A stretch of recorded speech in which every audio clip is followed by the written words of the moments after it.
श्री स्वामी समर्थ श्री गुरुदेव दत्त। चैत्र महिन्याच्या पहिल्या दिवशी साजरा केला जाणारा सण म्हणजेच गुढीपाडवा। आणि हा गुढीपाडवा वसंत ऋतू आणि मराठी नवीन वर्षाची सुरुवात आहे। तर हा गुढीपाडवा आपण का साजरा करतो, त्याच्या साजरा करण्यामागची कारणं काय आहेत, योग्य वेळ कोणती आहे, शुभ मुहूर्त कधी आहे, गुढी कधी उभारायची आहे आणि स्वामींची कृपा आपल्यावर कशी राहील, ही सगळ्या गोष्टी आपण आजच्या व्हिडिओमध्ये गुढीपाडवा 19 मार्च 2026ला असणार आहे।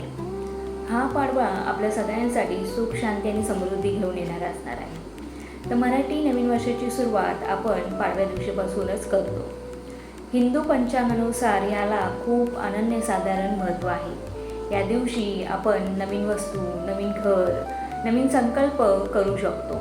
या दिवशी जे काही संकल्प तुम्ही करता ते पूर्ण होतात। या दिवशी आपल्याला सुख संकेतसुद्धा भेटतात। गुढी हे खरं तर बघायला झालं तर आनंदाचं आणि उत्साहाचं भरभराटीचं प्रतीक आहे। तर गुढीपाडवा जो आपण सेलिब्रेट करणार आहोत त्याची सुरुवात होते 19 मार्च रोजी सकाळी 6:52 आणि त्याची समाप्ती असणार आहे दुसऱ्या दिवशी 20 मार्च पहाटे 4:52. तर तुम्हाला जर गुढी उभारायची असेल तर ते तुम्ही केव्हा उभारू शकता आणि गुढी कशा पद्धतीने सजवली पाहिजे। तर गुढी उभारण्याचा शुभ मुहूर्त असणार आहे गुढीपाडव्याच्या दिवशी सूर्योदयानंतर। सूर्योदय जेव्हा आपला होतो, सूर्योदय जेव्हा होतो सकाळी 6:30 ते 10:30 वाजेपर्यंत तुम्ही गुढी उभारू शकता। हा सगळ्यात महत्त्वाचा आणि शुभ मुहूर्त आहे। गुढी उभारल्यामुळे आपल्या घरामध्ये सुख, शांती, समृद्धी त्याचप्रमाणे सकारात्मकता निर्माण होते। तर गुढीपाडवा किंवा गुढी ही का उभारली जाते, त्याच्या पाठीमागचं कारण काय आहे। गुढी म्हणजे एक प्रकारे ध्वज आहे। तर श्रीरामाने 14 वर्ष वनवास संपवून जेव्हा ते आपल्या घरी परतले तो दिवस म्हणजे पाडवा। आणि त्याचं उत्साह साजरा करण्यासाठी सगळ्यांनी गुढी उभारल्या म्हणजे ध्वज उभारलं। आणि म्हणून आपल्या परंपरेनुसार आपण प्रत्येक वर्षी गुढीपाडवा हा सण साजरा करतो।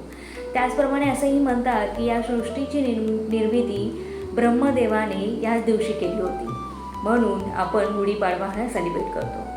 गुढीपाडवा म्हणजेच काय, विजय, आनंद आणि समृद्धीचे प्रतीक। गुढी कशी उभारतात, गुढी उभारताना काही महत्त्वाच्या गोष्टी आहेत त्या तुमच्याकडे असल्याच पाहिजे।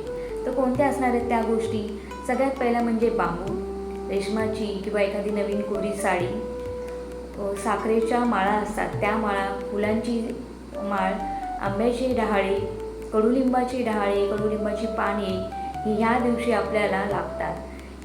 त्यानंतर कलश आहे, तांबे आहे, तुम्हाला जसं जमेल तुम्ही त्या पद्धतीने त्या क्वालिटीच्या त्या वस्तू वापरू शकता।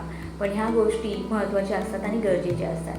ह्या सर्व एकत्र करून तुम्हाला गुढी उभारायची आहे। गुढी उभारल्यानंतर घरामध्ये एक सकारात्मकता ऊर्जा निर्माण होते। माता लक्ष्मीचा वास आपल्या घरामध्ये राहतो। श्री स्वामी समर्थांची कृपा आपल्याकडे सदैव राहते।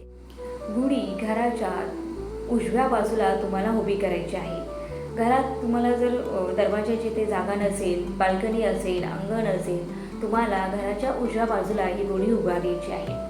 गुढी उभारत असताना श्री स्वामी समर्थांचा किंवा श्रीराम यांचे जे स्तोत्र आहे त्याचं पठण करायला विसरू नका। श्री स्वामी समर्थ यांची कृपा तर आपल्याला सदैव असणार आहे। त्याचबरोबर तुम्हाला जर विष्णू सहस्रनाम हे जरी पठण करता आलं तरी चालेल। आणि या दिवशी एक खास उपाय तुम्हाला करायचा आहे जेणेकरून आपल्यावर स्वामींची कृपा सदैव राहिली पाहिजे। काय असणार आहे तो उपाय, या दिवशी आपण गूळ, कडुलिंब आणि थोडेसे 1-2 काळी मिरी याचं सेवन करतो। गूळ आणि कडू म्हणजेच आपलं जे आयुष्य आहे ते आनंदी आणि सुखी दोन्ही, आनंद, दुःख, कष्ट हे सगळे आपण भोगत असतो। तर या दिवशी तुम्हाला स्वामींना सुद्धा गूळ आणि कडुलिंब जे आहे ते एकत्र करून त्याचा नैवेद्य अर्पण करायचा आहे। त्याचबरोबर या दिवशी तुम्हाला एक नारळ घ्यायचा आहे, स्वामींसमोर उभं राहायचं आहे आणि आपल्या मनातील जी कोणती इच्छा आहे, जे काय मागणं आहे ते स्वामींसमोर मागायचं आहे आणि तो नारळ स्वामींच्या चरणी अर्पण करायचा आहे। मठात जाता येत असेल तर मठात जा, घरी स्वामींची प्रतिमा असेल तर त्या क्षणी हे नारळ अर्पण करा। कारण की गुढी म्हणजे काय, हा सण म्हणजे काय, हा सण म्हणजे उत्साह आहे, समृद्धी आहे, पॉझिटिव्ह एनर्जी, सकारात्मकता आपल्याकडे आली पाहिजे, आनंद आहे। त्यामुळे या दिवशी जर तुम्ही स्वामींकडे जे काही मागाल ते 100% स्वामी तुम्हाला देतील. व्हिडिओ आवडला असेल तर चॅनलला लाईक शेअर आणि सबस्क्राईब करायला विसरू नका आणि कमेंटमध्ये लिहा श्री स्वामी समर्थ श्री गुरुदेव दत्त.